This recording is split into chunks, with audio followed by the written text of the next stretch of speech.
Bismillahirrahmanirrahim. Assalamualaikum warahmatullahi wabarakatuh. Untuk perkuliahan pada pertemuan kedua ini, sengaja Ibu bikin video pembelajaran sebagai pengganti perkuliahan tatap muka yang tidak bisa kita lakukan untuk minggu ini. Baik, pada minggu pertama kita sudah belajar sampai dengan bagaimana menyajikan data dalam bentuk tabel, dalam bentuk grafik, dan dalam bentuk diagram, ya. Nah, silakan dipelajari kembali sampai Ananda memahami kecenderungan sebuah data baik yang disajikan melalui sajian data yang berbentuk grafik, tabel maupun diagram, ya.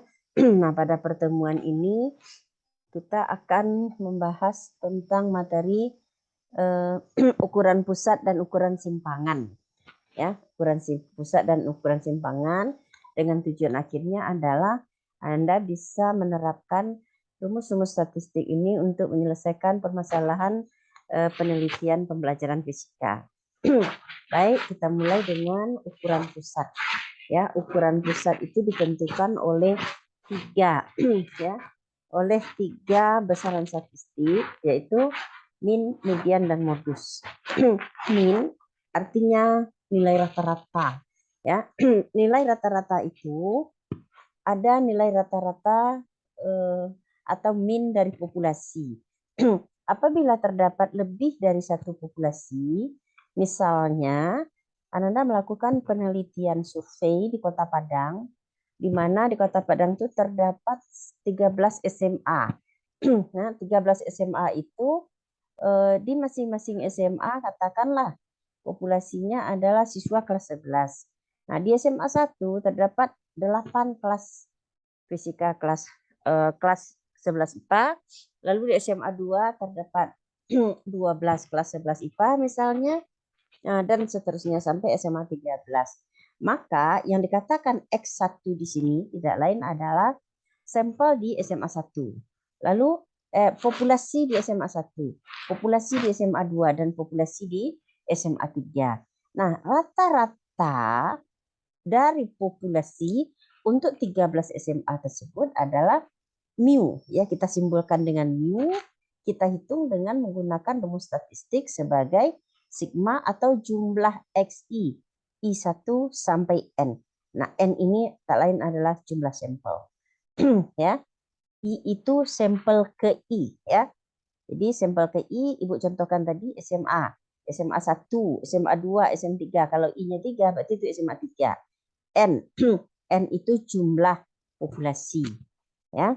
Nah, rata-rata kedua adalah rata-rata sampel. Rata-rata sampel pada sebuah penelitian itu menunjukkan, ya, menunjukkan di mana, sekitar mana pusat, ya, pusat dari data tersebut. Nah, apabila populasi itu, ya, jumlahnya N besar dan sampel berukuran kecil, dan sampel dinyatakan dengan N kecil, di mana N itu terdiri dari sampel pertama, sampel kedua, sampel ketiga, sampai sampel ke N. Apabila jumlah sampel itu adalah N kecil, maka nilai rata-rata sampel atau min sampel dihitung dengan menggunakan X rata-rata. Kalau orang fisika ada biasa ini, ya, simbol X rata-rata, ya. X sama dengan jumlah I sama dengan 1 sampai N dari XI. Nah, XI itu sampel ke I, ya. Per N, ya. N jumlah sampel. Nah, berikut rata-rata terboboti, ya. Rata-rata terboboti dilihat dari bobot masing-masing sampel. Ya.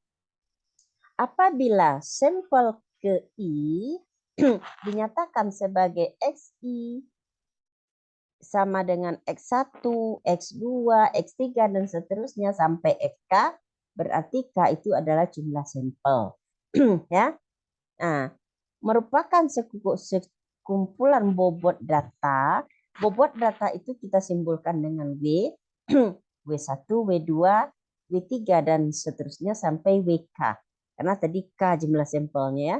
Maka nilai ya nilai rata-rata terboboti kita simbolkan dengan X rata-rata itu adalah atau sama dengan jumlah XI kali bobot I. Nah, XI kali bobot I dibagi jumlah bobot. Ya, jumlah bobot untuk seluruh sampel tentunya ya. Lalu rata-rata gabungan populasi. Tadi yang pertama rata-rata populasi. Sekarang rata-rata gabungan populasi. Rata-rata gabungan populasi andaikan terdapat sebanyak K populasi, seperti yang Bu contohkan tadi ya, masing-masing populasi itu SMA 1, 2, 3, dan seterusnya ya, dengan jumlah populasinya N1, N2, dan seterusnya sampai NK. Nah, dengan nilai tinggal dengan nilai rata-rata masing-masing adalah mu1, mu2, mu3, dan seterusnya untuk masing-masing populasi, maka nilai rata-rata ya gabungan populasi dihitung dengan menggunakan rumus jumlah I sama dengan 1 sampai K NI mu I dibagi jumlah I sama dengan 1 sampai K NI, di mana NI tidak lain adalah jumlah populasi ke I, sedangkan mu I itu tidak lain adalah nilai rata-rata populasi ke I ya. Jadi yang nomor 1 tadi ya.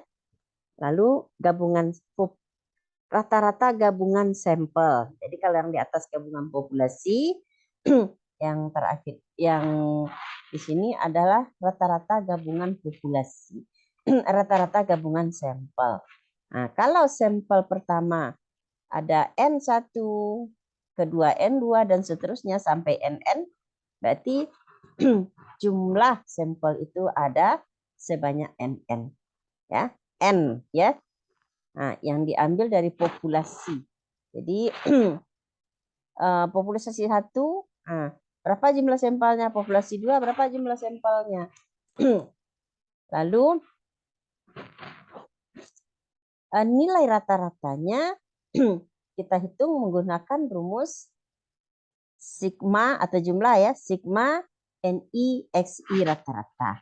Nah, kita tahu tadi NI itu jumlah sampel ke I dan XI itu adalah nilai rata-rata ya, nilai rata-rata sampel ke I ya.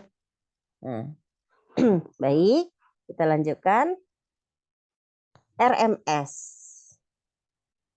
Root mean square ya, root mean square atau nilai akar rata-rata ya, akar kuadrat akar kuadrat rata-rata. Root mean square ya atau RMS itu merupakan ukuran pemusatan rata-rata yang sangat sering digunakan pada kajian ilmu fisika kita ya. Nah, dirumuskan sebagai umpamanya di dalam tegangan ya, tegangan listrik bolak-balik itu kita mengenal istilah VRMS. Nah, jadi dicarinya dengan statistik ini ya, nilai VRMS itu. Nah, itu salah satu contohnya dalam fisika ya. Itu tidak lain adalah akar X kuadrat. Nah, akar X kuadrat, X itu sampel tadi kan. Nah, berarti sigma dari I sama dengan 1 sampai N XI kuadrat. XI kuadrat itu harga atau nilai sampel ke I dikuadratkan. Lalu kita jumlahkan dibagi N lalu diakarkan. Ya. Nah, itu kita sebut sebagai akar kuadrat rata-rata. Ya. Setelah nilai rata-rata, ukuran pusat yang kedua adalah median. Median itu adalah titik tengah. Nah, titik tengah ya, secara statistik ya, titik tengah itu kalau untuk data yang tidak dikelompokkan, maka titik tengah itu dapat dihitung dengan mudah. Diurutkan sampel dari yang terkecil sampai yang terbesar, lalu nanti dicari titik tengahnya. Untuk data yang jumlahnya, nah untuk sampel yang jumlahnya ganjil, maka berarti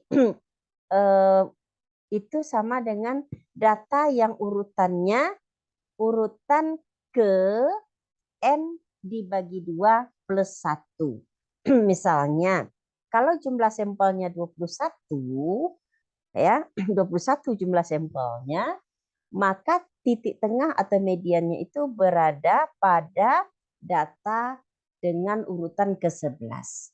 Nah, berapa N di urutan ke-11 itu? Itulah nilai median. Sedangkan untuk data yang sampelnya genap, maka itu merupakan nilai rata-rata. Nilai rata-rata dari N per 2 minus 1 ditambah N per 2 plus 1 dibagi 2. Jadi nilai rata-rata data ke N-2 plus min 1 dengan N per 2 plus 1. Ya, disitulah titik tengahnya. Jadi titik tengahnya itu di antara data tersebut dan nilainya merupakan nilai rata-rata. Yang ketiga, modus. Nah, modus itu adalah angka yang sering muncul. Ya, modus itu angka yang sering muncul. Ya, nah, karena sering muncul, tentu kita tunjukkan dengan frekuensi yang besar. Ya, frekuensi yang besar. Nah, itulah tiga ukuran pusat, ya, ukuran pusat dari data: min, median, dan modus. Ya. Lalu berikut rata-rata ukur dan rata-rata harmonis. Nah, pertama, rata-rata ukur geometrik. Ya, tadi kita sudah menyampaikan bagaimana menentukan rata-rata aritmatik. Ya, kita hitung menggunakan rumus. Nah, kita juga bisa menentukan rata-rata itu melalui pengukuran.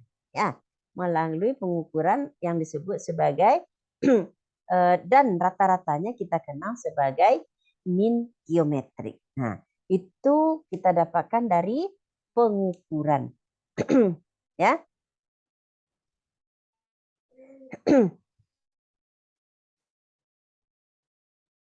Oke, siap ya?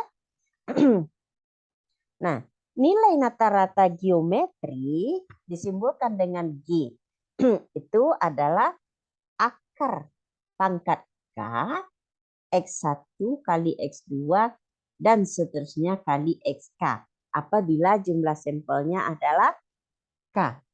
Jadi akar pangkat 3 dari hasil kali semua nilai sampel. Ini kalau datanya tidak dikelompokkan, artinya yang kecil ya. Nah, lalu nilai rata-rata harmonis ya. Nilai rata-rata harmonis itu sering atau lebih dikenal dengan istilah min harmonis ya. Artinya rata-rata yang tidak dihitung dengan secara aritmatik ya.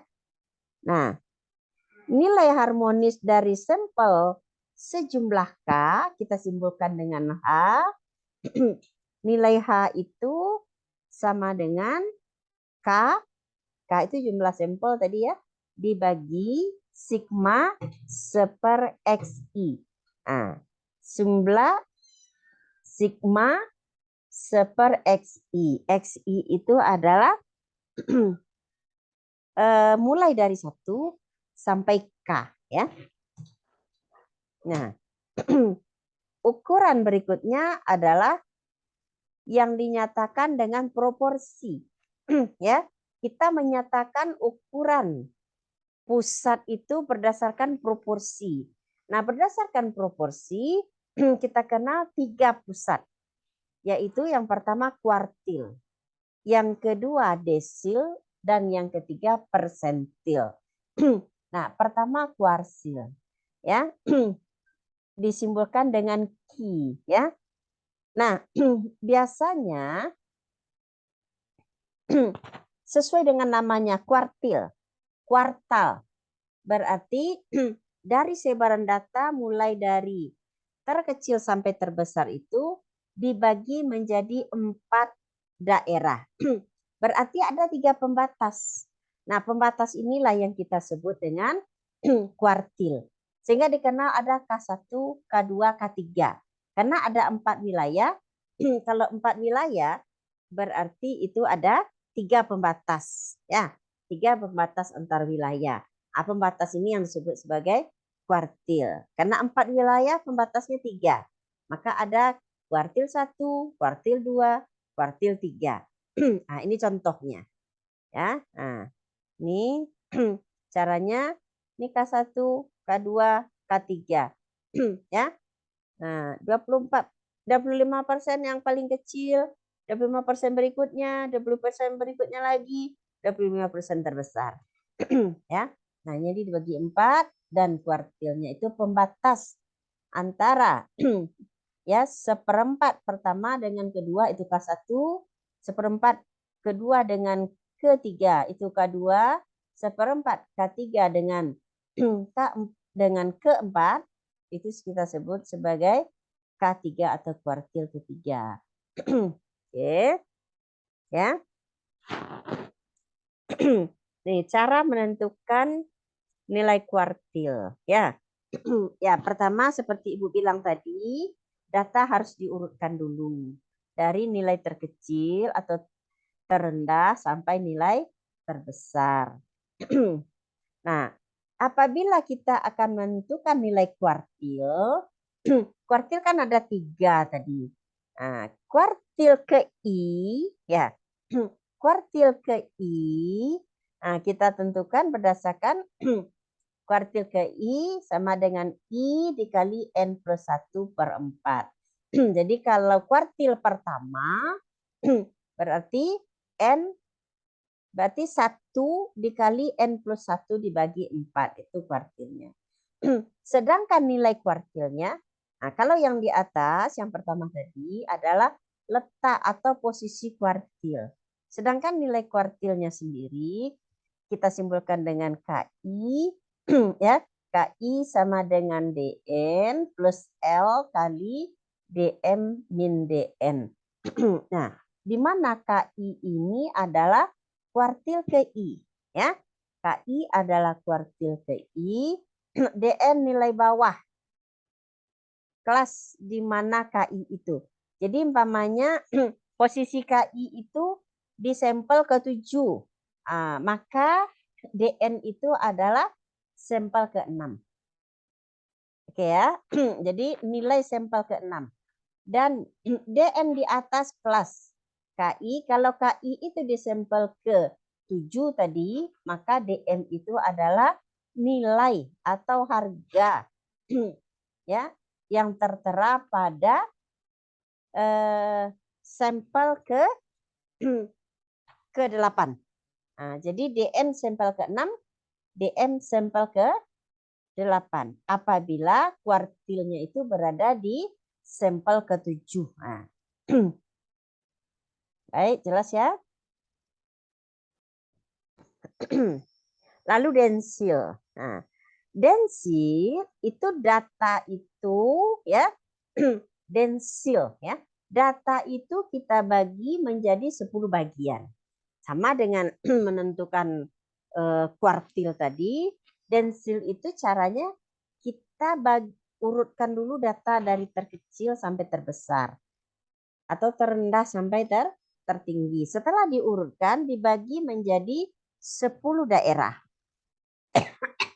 Karena kita membagi data menjadi 10 daerah, 10 bagian, maka terdapat 9 pembatas. Nah, pembatas pada daerah sampel yang dibagi menjadi 9 itu kita kenal sebagai dentil. Jadi nanti akan ada D1 sampai D9. Ya. Nah, untuk menentukan di mana posisi dentil ke I, kita menggunakan rumus dentil ke I itu berada pada I dikali N plus 1 per 10. Jadi kalau dentil pertama berarti I ini 1. Kalau sampelnya adalah 2, sampelnya 50 namanya, berarti 51 dibagi 10 kali 1. Berarti 5,1. Ah, di situ posisinya ya. Dekatnya tentu ke 51 biasanya ya. Lalu tentukan nilai densil. Nah, nilai densilnya ditentukan menggunakan rumus ini. DM, nah mirip dengan ini tadi ya, dengan kuartil tadi. DN ini apabila posisi dentil ke I itu umpamanya di N sama dengan di N yang ke-11 umpamanya, ini DN2 di ke-11. Maka DN yang dimaksudkan ini data di yang ke-10 dan DM data yang ke-12. Nah, gitu ya.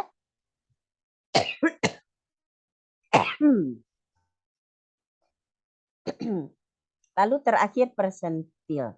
Ini berdasarkan proporsi yang terakhir. Nah, tentu Ananda semua sudah kenal ya persentil. Kalau persentil itu berarti data dibagi menjadi 100 bagian. Ya. Nah, sedikit berbeda menentukan persentil ya. Menentukan persentil itu biasanya untuk data yang besar ya. Untuk yang data yang besar sehingga kita kelompokkan. Nah, kita mengurutkan seperti sudah dipelajari pada pertemuan pertama, memasukkannya ke dalam tabel data.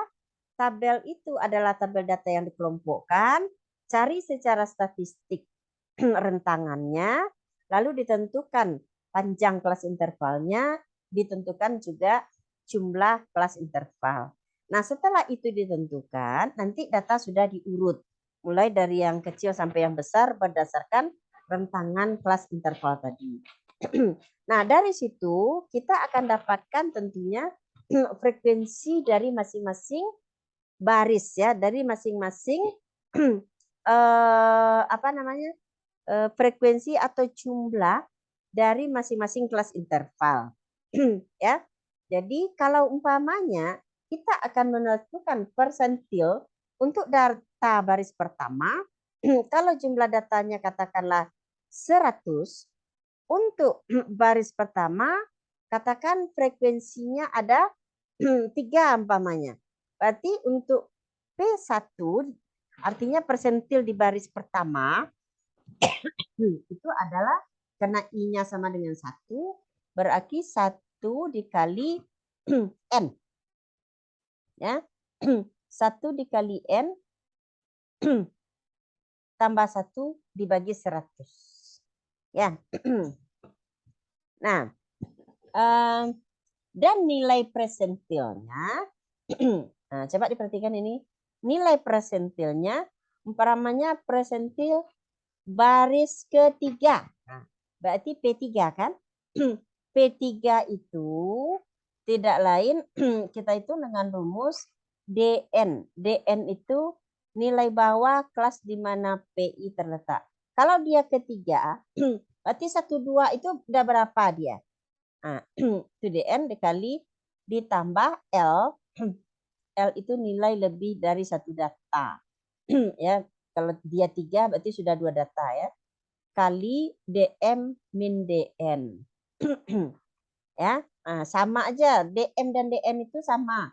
Sama maksudnya, hanya saja di sini baris kelas interval, bukan baris sampel karena dia sampel dikelompokkan. Berarti ini baris kelas interval di bawah dan di atas persentil. Ya. Simpangan rata-rata, simpangan baku dan variansi. Nah, ini menunjukkan simpangan atau ukuran simpangan. Ya. ukuran simpangan itu pertama adalah simpangan rata-rata. Nah, simpangan rata-rata atau deviasi rata-rata itu sebetulnya merupakan perkiraan ya terhadap rata-rata hitung. Sekitar mana rata-rata hitungnya? Ya, nilai simpangan rata-rata untuk data tunggal ya. Ini XI min X rata-rata. Jadi kalau data yang tidak dikelompokkan itu namanya per baris itu tunggal datanya di situ ya. Satu frekuensinya. Nah, berarti kita dengan gampang menuliskan simpangan rata-ratanya sebagai somasi atau jumlah dari harga mutlak X dikurang X rata-rata dibagi N. N jumlah sampel. Ya, harga mutlak. Jadi tidak mengenal negatif. Jumlah dari semua harga mutlak XI dikurang X rata-rata. Ya.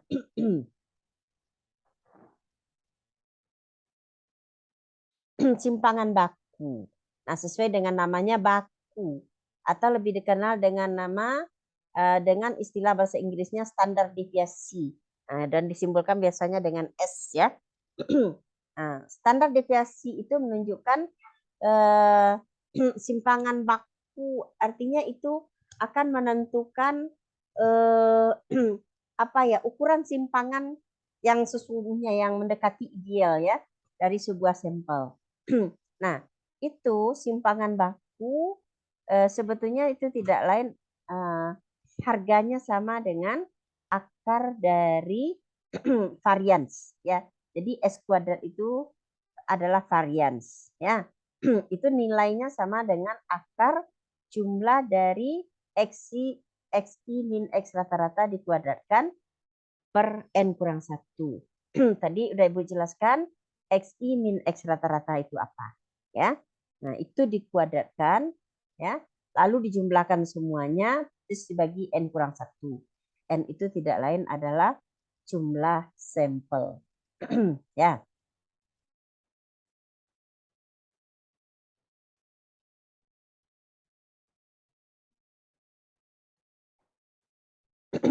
Nah, yang kedua, apabila kita membuat tabel data itu langsung ya, langsung tanpa kita urutkan dengan Excel, kita masukkan semua datanya, lalu dijumlahkan X kuadratnya, dijumlahkan X-nya, lalu kita hitung jumlah sampelnya, maka kita harus menggunakan rumus yang kedua ini untuk menghitung. Ya. Nah, sedangkan simpangan baku dari populasi yang jumlahnya N besar atau N kapital itu disimbolkan dengan sigma. Bukan S ya, tapi dengan sigma. Nah, ini adalah sama dengan akar sigma kuadrat. Nah, sigma ini varians untuk populasi ya, varians untuk populasi. Besarnya sama dengan jumlah XI. X tadi adalah jumlah populasi ke I. Jumlah populasi ke I dikurang mu. Kata mu itu tadi rata-rata ya, dikuadratkan per N kurang 1. Ya, ini silakan dihafal nanti ya. Dicatat, dihafalkan berulang-ulang. Lalu variansi ya. Tadi waktu menentukan standar deviasi Ibu sudah memperkenalkan variansi. Ya. Nah, variansi itu merupakan ukuran simpangan yang sebetulnya dari variansi inilah kita menentukan simpangan baku yaitu standar deviasi. Ya. Nah, untuk sampel yang jumlahnya N, maka varians itu kita hitung menggunakan rumus sigma I sama dengan 1 sampai dengan N kecil itu jumlah sampel ya, dari XI min X rata-rata dikuadratkan dibagi N min 1. Itu varians ya.